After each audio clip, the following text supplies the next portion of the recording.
This is a great question. This is from our pal Rod Lloyd, as a matter of fact, so you know it's going to be good. Rod asks, were Tears of the Kingdom's developers right to call the game's dungeons traditional? This is a juicy meatball, Al. I want your opinion on this.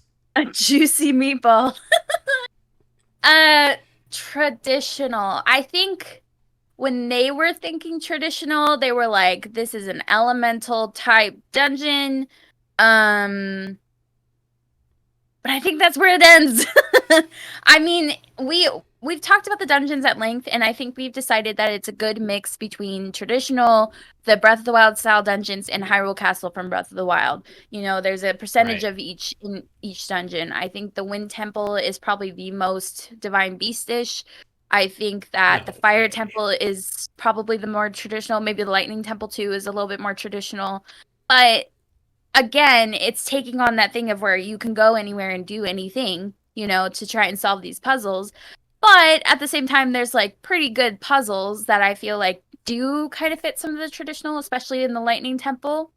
In fact, when I tried to solve them by cheesing, they were not very solvable, especially because you needed Riju and she's stuck back in the middle room. So, Right. um, I that's an interesting question, but I don't think it's quite what we expect of traditional versus I guess what the developers thought of traditional.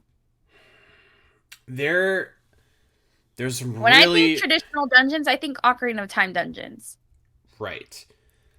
So first and foremost, I want to encourage everybody to go read the comments because there are some really, really good comments in this daily debate. Okay.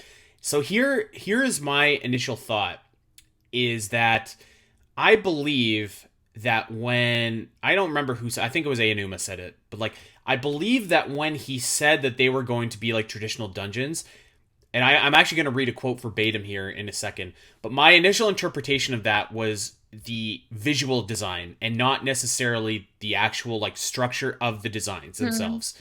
Yeah. Um, and so if you take it with that, then absolutely they're like traditional dungeons. Like each dungeon has its own theme, each dungeon has its own music, each dungeon has its own identifier to make it visually look very unique. In terms of content, not so much, not so much. Um, the thing about the content is that while I would say that they're a step up from the Divine Beasts, and they do feel more in line with traditional Zelda dungeons, they don't feel. I mean, it wouldn't be right to call them a traditional dungeon that you would see in Ocarina of Time or Skyward Sword or A Link Hmm. to the Past. It's just that's not true. Um, and I want to read a couple comments here because I thought that they were like so clever actually, and I want to save the best comment for last. But before as I'm finding them out, what do you think about that? Do you think that that's a fair assertion to make? Yeah, I was trying to say with what like their elemental dungeons, meaning like they have their own, each have their own theme. They're a bit traditionally named, like the Fire Temple, Water Temple, etc. So yeah, like I feel like that's what the direction they were kind of going. But to us, traditional means like you solve a puzzle in a room, get a key, go to the Yeah, next room. Solve a puzzle in a room, get a key, go to the next room, etc. Or a puzzle like the Forest Temple, where you're solving the whole temple is a puzzle to the middle room, right. or Ancient Cistern. So I feel like the players were expecting that versus what the developers were kind of like. This looks more traditional versus the Divine Beasts. So I want to kind of read. I'm not going to read the whole comments, but there's two comments that I thought were really really smart, and I'm just going to read them because they actually encapsulated my thoughts almost perfectly. Hmm. And this is kind of just me being lazy, but I thought that they were great comments. So and they're opposite too because one says no, one says yes. So Okay. the first one is no, and that's by Pink Rabbit, and I'm gonna kind of skim what they say here. So um, Pink Rabbit said no. Traditional dungeons are monster riddled labyrinth spaces that primarily rely on lock and key advancement. In terms of tone, dungeons feel dangerous, claustrophobic, and there's you could be surprised. Here lies the fundamental difference, I think, between traditional dungeons and the Tears of the Kingdom offerings. Tears of the Kingdom's temples are spacious and thematically reflected on their respective overworld regions. They don't feel dangerous, they don't feel claustrophobic, they're largely absent of enemies, they're spacious, they're airy, and within minutes, you pretty much have all of the information that you need in order to complete the dungeon. Which Oh is true, yeah. because you walk Yeah. in and you see, okay, I need the 5 things. Great, I'm going to go get them. Yep. It continues. The other issue I have is Tears of the Kingdom's version of lock and key mechanics. You could make the case that traditional dungeons abused its linear version of this formula, but it really helped pace the scale and progression of these dungeons. Where an old dungeon typically had many locked doors, each with its own puzzle and key, each Tears of the Kingdom temple essentially has one locked door with 5 keys, which made me feel like there was less than what there probably was. I think that's a Mhm. great point. Like, Yeah. I think that's a really clever point because there really is like, there really is, you walk in and you figure out right away what you need to do, and it's not helped because it's the same for all of them. So Yeah. like by the time you get to the 4th dungeon, whatever it happens to be, you know exactly what you need to do before you've even thought of entering in there. You know that you're going to need to unlock 4 switches or whatever, Yeah. 4 goobers, and so it really does kind of feel like you can rush and just do them and get it over with. Whereas it's lacking the set pieces, and it's lacking the, I don't know, I guess that kind of puzzle aspect that the traditional dungeons had. And I really liked the dungeons at Tears of the Kingdom. Like, I thought they were great for the most part. Mhm. But That comment makes me think of the Earth Temple from Skyward Sword, the portion before the Earth Temple where you have to put together the key with the 5 pieces. You go to different kind of like regions in that area and you kind of solve a thing or a puzzle or fight the enemies and you dig up the key and then you put it mhm, together and then you do the dungeon. So this is kind of like that where you like putting together the keys to unlock the one door and that kind of feels like you're getting ready to do the dungeon, right. the portion beforehand. So that was by Pink Rabbit.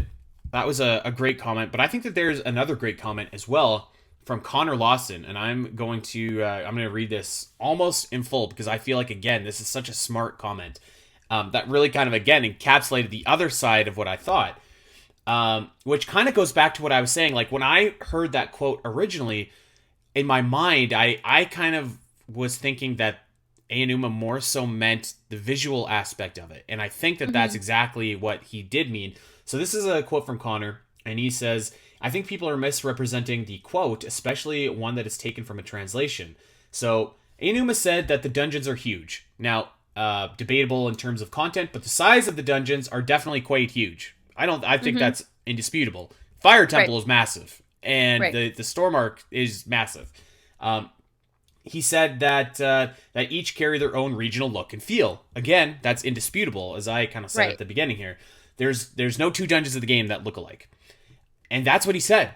So I'm going to continue reading from the quote. So that's it. He liked dungeons. He likened dungeons in traditional Legend of Zelda games to also be huge and have their own look and feel, which is true for traditional dungeons in the series. He did not say this time the dungeons are huge and each carry their own regional look and feel. They are just like the ones from traditional Zelda games. I think that's what people are reading when they see the quote and they are misrepresenting it. And I don't blame people for misrepresenting it, but the interpretation is that they called the dungeons in this game traditional is a fallacy. Um, so he ends off with this. Edit. To answer the question the debate is asking, if they fully committed to calling them traditional dungeons, then no, it's not accurate. But they didn't commit to that, so I don't think the quote is generally accurate. So I think that that's fair. I think Yeah. that's pretty Yeah, I fair. think so too. I think so as well. Yeah. So it really boils down to how you take the quote and what your definition of traditional is. And I think we all mostly have the same definition. It's not, this isn't a traditional Zelda dungeon, but I don't know how you do that in this open world game. Maybe it's similar Mhm. to a shrine and it's just a big, I mean, I guess it would be easy enough to do that, but then like, how do you make it feel unique and different? And I don't know. So I mean, no, again, we could use another game as an example. Horizon has dungeons, and they're very, in my opinion, they're pretty linear in an open world right. game. Like you can go anywhere in Horizon, but when you get to the dungeon, it's very like point A to point B, unlock in between. So it's possible, you know. I mean, possible. I think that I don't have a problem in hindsight with the developers saying that the dungeons are traditional. Knowing what we know about the dungeons now, I think that they were improvement over the Divine Beasts, no question. I think that there are lots of elements, especially thematically, that are similar to having to previous Zelda dungeons. But like the lock and key advancement, I think is a little bit trickier to do in an open world game. Although, I do also think it kind of stinks to have the 1 lock and 5 keys. So maybe they could, keep on fine tuning that. But yeah, I don't know. I guess it depends on your tradition or definition rather of traditional. Right. Okay. Hey everyone! If you enjoyed this clip and want to see more of the Zelda Cast, make sure to head over to your favorite podcast platform of choice and subscribe. There are over 200 episodes in the vault that will provide you with hundreds of hours of Zelda content for you to enjoy.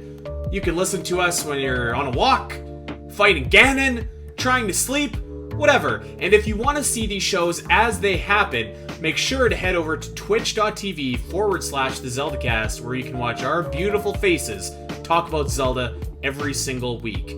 Don't miss out, and we'll see you next time.